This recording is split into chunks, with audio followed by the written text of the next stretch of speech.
The Vladimir tiara survived the revolution and upheavals of the early 20th century, eventually becoming one of the most significant royal jewels.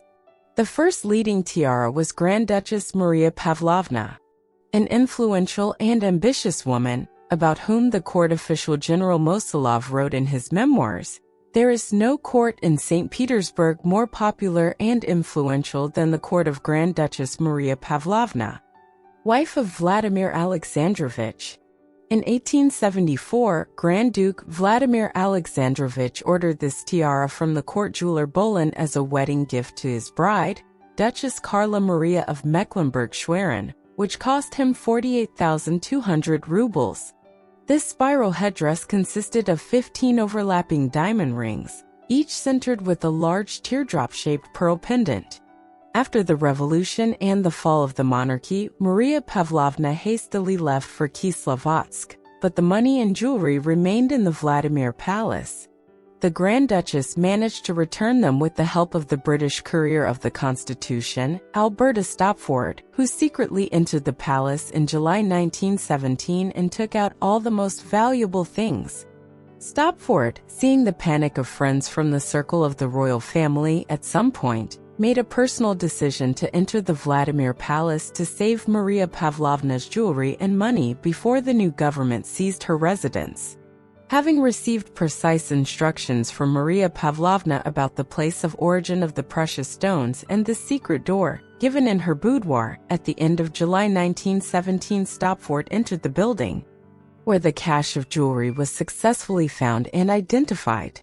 There are two versions of entering the palace. According to one, in order not to attract attention, Stopford changed into a woman's dress. According to another version, Maria Pavlovna's eldest son, Grand Duke Boris Vladimirovich, went with Stopford to buy the jewelry.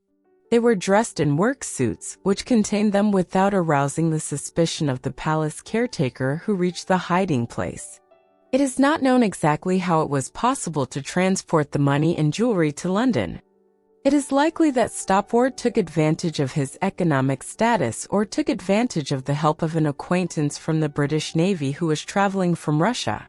Maria Pavlovna left Russia in February 1920 and spent the last months of her life in the entrance town of Contrexeville, where she died in September 1920.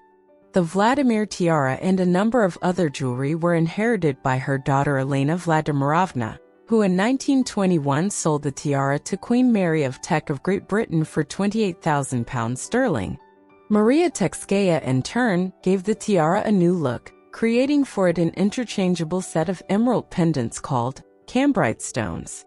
The history of these beautiful emeralds dates back 100 years ago, when in 1818, the seventh son of King George III, Adolphus of Cambridge, married Augusta, Princess of Hesse.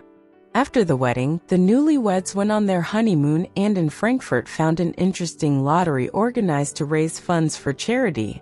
The main prize of this lottery was 40 large emeralds. The prince and princess bought a lottery ticket, and to their utter amazement, Augusta won the grand prize, and they returned to England with the creatures. The legislative emeralds were inlaid with many beautiful decorations, which, after the death of the previous owners, passed to the heirs, until in 1910 the cambrite stones came into the possession of Queen Mary of Teck.